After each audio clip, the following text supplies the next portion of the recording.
ആലത്തൂരിൽ അഭിഭാഷകനോട് S I അപമര്യാദയായി പെരുമാറിയതിൽ S ഐയെ സ്ഥലം മാറ്റിയെന്ന് DGP ഹൈക്കോടതിയെ അറിയിച്ചു. വിഷയത്തിൽ പോലീസിന് ഹൈക്കോടതിയുടെ രൂക്ഷ വിമർശനവും ഉണ്ടായിട്ടുണ്ട്. ശ്യാം ദേവരാജ് ചേരുന്ന വിവരങ്ങളുമായി. ശ്യാമ, ആരെയും ചെറുതാക്കി കാണരുത് എന്നൊക്കെ പറഞ്ഞുകൊണ്ടാണ് ഇപ്പോൾ കോടതിയുടെ വിമർശനം വന്നിരിക്കുന്നത്.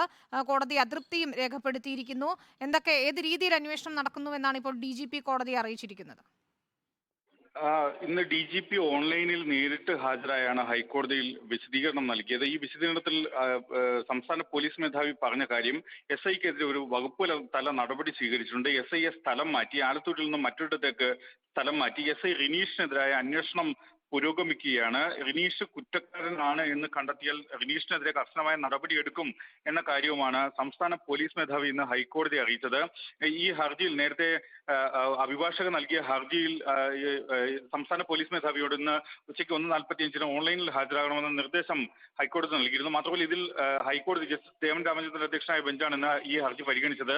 ഈ ഹർജി പരിഗണിക്കുമ്പോൾ ഹൈക്കോടതി പോലീസിനെതിരെ ഉന്നയിച്ച ഒരു വിമർശനം, ഇത്തരം ഒരു പെരുമാറ്റം, അതായത് ഈ ഹർജി വാഹനാപകട കേസുമായി ബന്ധപ്പെട്ട കേസിൽ ചിറ്റൂർ കോടതിയിൽ പുനഃപരിശോധനാ ഹർജി നൽകാനെത്തുമ്പോഴായിരുന്നു പോലീസുകാരൻ SI അഭിഭാഷകനെ തടഞ്ഞു നിർത്തി അസഭ്യം പറഞ്ഞത്. ഇതേ സംബന്ധിച്ച് അഭിഭാഷകനെതിരെ പോലീസ് കേസെടുക്കുകയും ചെയ്തിരുന്നു. SI VR റിനീഷിന്റെ പരാതിയിലാണ് അഭിഭാഷകൻ അഖിബ് സുഹൈലിനെതിരെ ചിറ്റൂർ പോലീസ് അന്ന് കേസ് ഉൾപ്പെടെയുള്ള നടപടികൾ സ്വീകരിച്ചത്.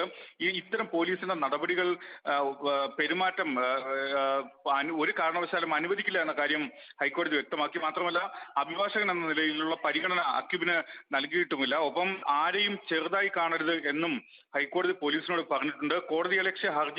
അഭിഭാഷകൻ നൽകിയ കോടതിയലക്ഷ്യ ഹർജിയിൽ SI VR റിനീഷിന് ഹൈക്കോടതി നോട്ടീസ് അയക്കുകയും ചെയ്തു.